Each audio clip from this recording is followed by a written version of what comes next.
یہ رزق کیا ہے؟ ویسے تو جب لفظ رزق بولا جائے تو ہمارے ذہن میں آٹا آ جاتا ہے، دالیں آ جاتی ہیں، چاول آ جاتے ہیں، چینی آ جاتی ہے کہ یہ ہی رزق ہے۔ ایسا نہیں ہے کہ ہر کھانے والی چیز رزق ہو، نہیں۔ اللہ نے مجھے اور آپ کو پیسے دیے، یہ بھی رزق ہے۔ اللہ نے مجھے اور آپ کو علم دیا، یہ بھی رزق ہے۔ اللہ نے مجھے اور آپ کو شان و شوکت دی، یہ بھی رزق ہے۔ تو جو اللہ نے رزق دیا وہ بانٹیں، علم دیا اسے تقسیم کرے، شان و شوکت دی ہے تو دوسرے کی عزت اور تکریم کرے، اس کی شان و شوکت میں اضافہ کرے۔ جب آپ شان و شوکت میں اضافے والے بنیں گے، دوسروں کا احترام کرنے والے بنیں گے، دوسروں کو جو آپ کو رزق میسر آیا، جو اللہ نے آپ کو نعمتیں عطا کی، وہ دوسروں میں بانٹنے والے بنیں گے، تو کیا ہوگا؟ پھر اللہ تبارک و تعالیٰ آپ کو بھی ویسے ہی باعزت بنا دے گا، پھر اللہ تعالیٰ آپ کو بھی بارونق بنا دے گا، پھر اللہ تعالیٰ آپ کو بھی وقار والا بنا دے گا، معاشرے میں قابل قدر بنا دے گا۔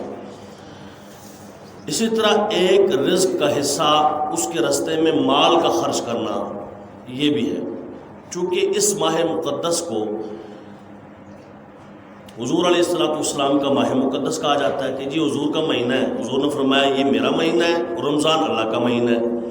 اس نسبت اور مناسبت سے لوگ زکوٰۃ، صدقات اور خیرات کرتے ہیں اور بہت زیادہ کرتے ہیں اور کرنا بھی چاہیے۔ الحمدللہ یہ مسلمان معاشرے کا حسن ہے کہ وہ مال اللہ تبارک و تعالیٰ کی راہ میں خرچ کرتے ہیں اور اس انداز میں خرچ کرتے چلے جاتے ہیں کہ غرباء کو، یتیماء کو، مساکین کو، مستحقین کو ان کا حق ملتا ہے اور وہ لوگ خوش ہوتے ہیں اور دعا دیتے ہیں۔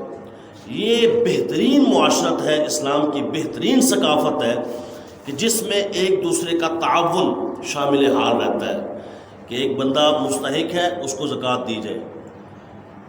یعنی اس کا اللہ نے جو معنی بیان کیا ہے زکوٰۃ یا صدقہ و خیرات، آپ کو میں سادہ لفظوں میں اپنی زبان میں بتاؤں تو یوں بتاؤں گا کہ وہ مال جس کو دینے کا رب نے آرڈر دیا وہ آپ کا ہے ہی نہیں۔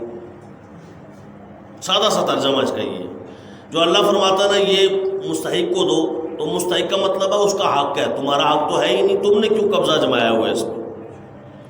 جو لوگ زکوٰۃ نہیں دیتے وہ سمجھ لیں کہ انہوں نے ناحق قبضہ کیا ہوا اس مال پہ جو ان کا ہے ہی نہیں۔ جو لوگ صدقہ و خیرات نہیں کرتے، اپنے مال کی زکوٰۃ نہیں نکالتے اور اللہ کے راستے میں انفاق نہیں کرتے، خرچ نہیں کرتے، ایسے لوگ سمجھ لیں کہ وہ اس حق پر ڈاکہ ڈال رہے ہیں جو کسی کا ہے، اس کا تو یہ مال نہیں ہے، پھر اس نے کیوں قبضہ کیا ہوا ہے؟ ایک بندے کی زمین نہ ہو اور قبضہ کیا ہو تو کیا کہتے ہیں؟ یہ قبضہ مافیا۔ تو یاد رکھیں زکوٰۃ کے معاملے میں، اللہ کے راستے میں انفاق اور خرچ کرنے کے معاملے میں بہت سارا یہ جو ہے وہ مافیا ہے۔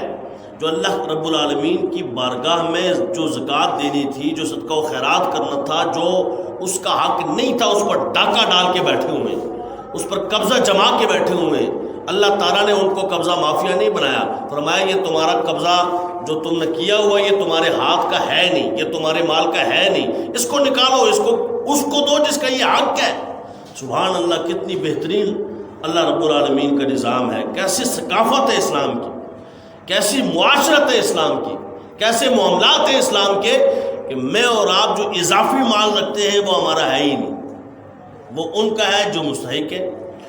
تو اس ماہ مقدس میں یا اگلے ماہ مقدس میں یا سال میں کہیں بھی زکوٰۃ لوگ نکالتے ہیں، ظاہر ہے زکوٰۃ سال کے مال پر جو اس کے اوپر مالک نصاب جو ہوتا ہے اس کے اوپر جب فرض ہوتی ہے تو وہ پھر زکوٰۃ دیتا ہے، یا صدقہ و خیرات لوگ کرتے ہیں۔ ابھی عید آتی ہے تو پھر فطرانہ دیتے ہیں، قربانی کے معاملات ہوتے ہیں، تو یہ اچھی بات ہے۔ اور اس خاص مقصد اور اس عبادت کو ذہن میں رکھتے ہوئے کہ مجھ سے میرا اللہ راضی ہو جائے، ہم سے ہمارے مصطفیٰ کریم کی اطاعت ہو جائے، تو جب اس ذہن اور نظریے کے ساتھ بندہ میدان عمل میں اترتا ہے، اس کی دنیا بھی سجتی ہے، اس کی آخرت بھی سجتی ہے۔ ہمیں چاہیے کہ ہم انفاق فی سبیل اللہ کثرت کے ساتھ کریں، اس ماہ مقدس میں بھی کریں، رمضان میں بھی کریں اور پورا سال کرتے رہیں۔ تو عرض کرنے کا مقصد ہے جس نے ابھی تک صدقہ و خیرات کرنے کا ذہن بنایا ہوا ہے کہ ہم رمضان میں کریں گے تو بالکل اس کو مزید پختہ کیجیے. جو زکوٰۃ دے رہے وہ بھی زکوٰۃ دیتے رہیں اور مزید ذہنی پختگی کے ساتھ دیتے رہیں اور اس میں کمی نہ لائیں. ہو سکے تو تھوڑا زیادہ دے دیا کریں. اللہ کے حبیب صلی اللہ علیہ وسلم بھی اس ماہ مقدس میں اور رمضان شریف میں بہت زیادہ کثرت سے مال صدقہ کیا کرتے تھے. بہت زیادہ. حضور علیہ السلام کے صحابہ اکرام علیہ رضوان بہت زیادہ صدقہ و خیرات کیا کرتے تھے. زمانے تو حضور کے تھے, زمانے تو صحابہ کے تھے. وہ زمانے تھے کہ جب زکوٰۃ دینے والے ہوتے تھے, لینے والا کوئی نہیں ہوتا تھا. اللہ وہ کہتے تھے کوئی ہے مستحق جس کا حق ہو تو ہم اس کو دیں. تو آواز آتی تھی کوئی بھی غریب ہے ہی نہیں, کوئی مستحق ہے ہی نہیں, اب کسے دیں. اللہ. حضرت عمر بن عبد العزیز رحمۃ اللہ تعالی علیہ ورضی اللہ تعالی عنہ خلیفہ گزرے ہیں. ان کو خلیفہ راشد بھی کہا جاتا ہے, بعض لوگوں نے کہا. اور وہ خلیفہ وہ حضرت عمر بن عبد العزیز جنہوں نے اپنے دور میں اس قسم کی خیرات اور صدقات کا سسٹم کیا ہوا تھا جو خلفائے راشدین کے زمانے سے چلا آ رہا تھا. کہ ایک مرتبہ جو محکمہ مالیات جسے میں اور آپ اپنی زبان میں بولتے ہیں, محکمہ مالیات والے پہنچے حضرت عمر بن عبد العزیز کے پاس اور کہا حضور اتنا زیادہ پیسہ جمع ہو گیا ہے, اتنا زیادہ مال جمع ہو گیا ہے کہ آپ بتائیں ہم کیا کریں اس کا. کہا جمع ہو گیا تو دو مستحق کو. کہا کس کو دیں؟ کہا قافلے بھیجو پوری دنیا میں جناب دین کی تبلیغ کے لیے اسی خرچے پر. کہا سارے تو چلے گئے, ہر جگہ پہنچے ہوئے, اور کیا کریں؟ کہا اچھا چلے اس طرح کرو کہ جو نوجوان ہیں ان کی شادیاں کرا دو جن کی شادیاں نہیں ہوئی. انہوں نے کہا نوجوان بچہ ہی کوئی نہیں ہے جو شادی کا خواہش مند ہو اور اس کی شادی نہ ہوئی ہو, ہر ایک کی شادی بھی ہو چکی ہے. اچھا اس طرح بھی ہو چکا ہے. اچھا اس طرح کرو کہ جو علماء ہیں نا ان کی خدمت کر دو. کہا علماء کی اتنی خدمت کر چکے ہیں کہ وہ کہتے ہیں بس کرو بھائی ہم سے سنبھالا نہیں جا رہا.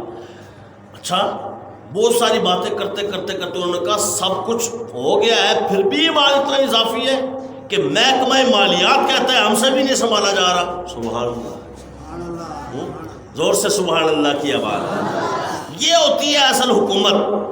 اور آج بھی اگر دور صحابہ اور دور تابعین, دور تبع تابعین, دور صادقین کو اپنایا جائے جن لوگوں نے اسلام کا پھریرا پوری دنیا میں لہرایا ہے, تو آج بھی ممکن ہے پاکستان میں کیا اور عالم اسلام میں ممکن ہے کہ وہ زمانہ پھر سے لوٹ کے آ جائے کہ ہم دینے والے بن جائیں, لینے والا کوئی نہ ہو.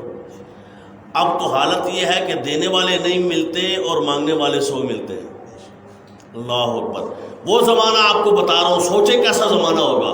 فرمایا سب کو مال دے دیا, سب نے ہاتھ جوڑ دیے, اب ہم بھی ہاتھ جوڑتے ہیں, ہم کدھر کریں بتائیں. اللہ اکبر. حضرت عمر بن عبد العزیز رحمۃ اللہ تعالیٰ علیہ رضی اللہ تعالیٰ عنہ آپ فرمانے لگے اچھا اس طرح کرو نا کہ اس کی جا کے خریدو گندم خریدنے کے بعد جو ہمارے ملک کے پہاڑ ہیں نا, ان پہاڑوں کے اوپر جتنی ہمارے اسلامی سلطنت ہے سب کے پہاڑوں کے اوپر یہ گندم جو ہے وہ پھینک دو اور دنیا میں اعلان کر دو کہ مسلمانوں کا ملک تو وہ ملک ہے کہ جن کے پرندے بھی بھوکے نہیں سوتے. پرندوں کے لیے وہ گندم کا پھینک دو, وہ کھا لیں گے. سبحان اللہ. تو یہ ہوتی ہے حکومت. حضرت عمر فاروق رضی اللہ تعالیٰ عنہ کا واقعہ آپ نے سنا ہوگا نا, جب وہ آپ کا فرمان ہے کہ اگر نہر فرات کے کنارے بکری کا بچہ یا کتا پیاسا مر گیا تو عمر فاروق سے سوال ہوگا.